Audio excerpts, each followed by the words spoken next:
परमहंस आश्रम बख्तियारपुर पटना बिहार के स्वामी श्रद्धा महाराज जी से समाज में व्याप्त धर्म के नाम पर आडंबर फैलाने वाले भक्तों को पर्चियों के माध्यम से जीवन की कृतियों को समझाने वाले ऐसे लोगों के लिए क्या यथार्थ संदेश महाराज जी आप बताएं हमारे दर्शकों को।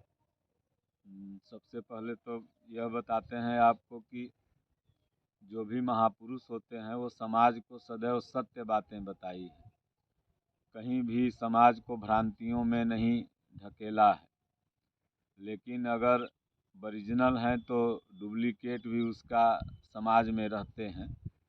मार्केट में आपने 250 की नोट नहीं देखी होगी, जब देखी होगी तो 200 का अगर ओरिजिनल है तो 200 का नकली भी है।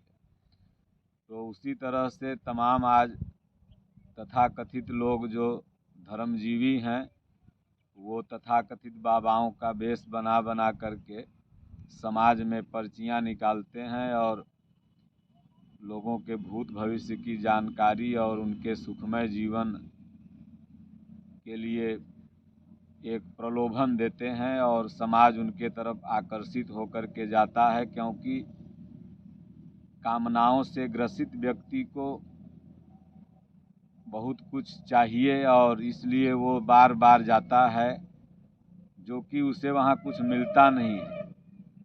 एक कथानक के माध्यम से आपको स्पष्ट करूँगा कि एक तथाकथित धर्मजीवी थे, तो एक व्यक्ति ने ज़मीन खरीदा। तो वो सोचा कि पहले हम उनको बुलाएं और पूजा पाठ करवा करके इस ज़मीन के बारे में, ज़मीन मेरी अशुद्ध है कि शुद्ध है, यहाँ घर बनाएंगे तो बरकत होगा कि नहीं होगा, इसके बारे में जान लेते हैं। क्योंकि वो भक्त था, लेकिन उसका बेटा जो था वो सत्संगी था, वो महापुरुषों का सत्संग वगैरह सुनता था, गीता रामचरितमानस पढ़ता था। लेकिन पिताजी उसकी बात नहीं मानते थे। वो बोला कि पिताजी, जब आपने ज़मीन खरीदा है तो इसमें मिस्त्री का काम है, लेबर का काम है, इसमें उनका क्या काम है कि आप बुला रहे हैं? हो सकता है आपको कुछ आडंबर में फंसा करके ठग ओग लें, मत बुलाइए। बोले नहीं, तुम क्या जानोगे, हम बुलाएंगे, पहले ज़मीन को जचवाएंगे। आज भी देखते हैं कहीं बोर वगैरह होता है समरसेबुल का, या घर द्वार आप लोग बनाने जाते हैं तो ज़मीन कैसा है, अच्छा है कि नहीं, लोग अपना पूछता है। जी, शोधवाने काम करते हैं, शोधवाने का काम लोग करते हैं। तो वो आए, जब आए तो बैठे वहाँ पर, कुछ पूजा पाठ किए, उसके बाद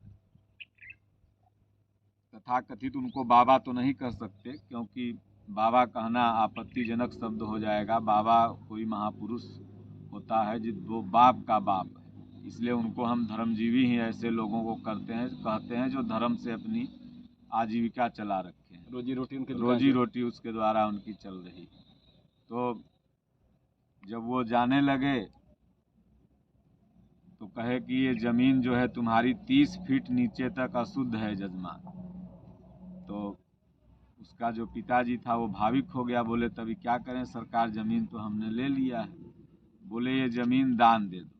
दान के नाम पर भारत में बहुत लूट हुई और आज भी लूट हो रही है।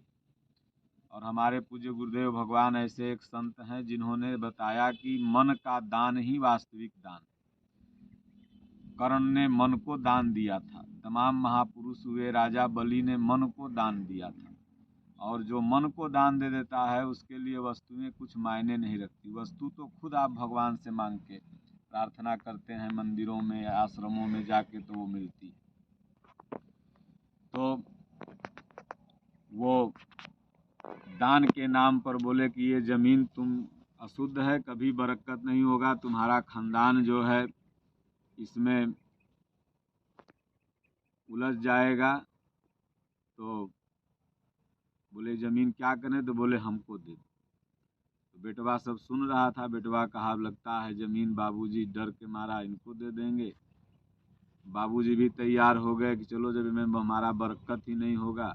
पहले ज़मीन का उतना कीमत वगैरह भी नहीं रहता था। तो बेटवा एक युक्ति निकाला। वो कहा पिताजी ठीक है, बाप पहले इनको ले चलिए घर देवता को। और इनको कुछ खिलाइए पिलाइए, उसके बाद फिर इनका विदा होगा। ज़मीन आपका मन होगा तो दे दीजिएगा। घर ले गया तो परंपरा हमारे यहाँ है भारत में दही चिवड़ा चीनी खाने का। बिहार वगैरह में ज़्यादा दही चिवड़ा चीनी लोग खाते हैं। तो नीचे चीनी रख दिया और उसके ऊपर चिवड़ा रख दिया और उसके ऊपर इतना दही रख दिया। उसके बाद कहा कि गुरुवर भोग लगाइए। तो बोले रे चीनी उन्नी इसमें डाला नहीं, गुड़ उड़ डाला नहीं, इसको कैसे खाएंगे, खट्टा खाली चिवड़ा दही खाएंगे। तो बोले नहीं खाइए ना। बोले नहीं, जब तक इसमें चीनी नहीं डालोगे हम नहीं खाएंगे खट्टा चीज। तब अपने बाबू के कहा, बाबू इस चीनी हम दही के नीचे डाले हुए हैं, चिवड़ा के नीचे, और ये गुरुदेव को यह नहीं पता है कि इसमें 3 इंची नीचे चीनी है, लेकिन 30 फीट नीचे मेरी ज़मीन अशुद्ध है, यह इनको पता चल गया। और 3 इंची नीचे इसमें चीनी डाला हुआ है, यह इनको पता नहीं चला।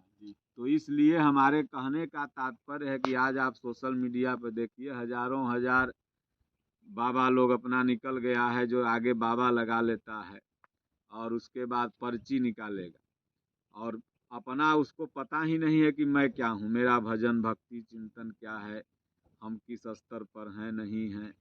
और दुनिया का पता लगाने के लिए कि मतलब कि तुम्हारे भाग्य में ये है वो है। और हम लोग ऐसे लोगों के पास जाते भी पता नहीं क्यों जाते हैं। बस भगवान ने कहा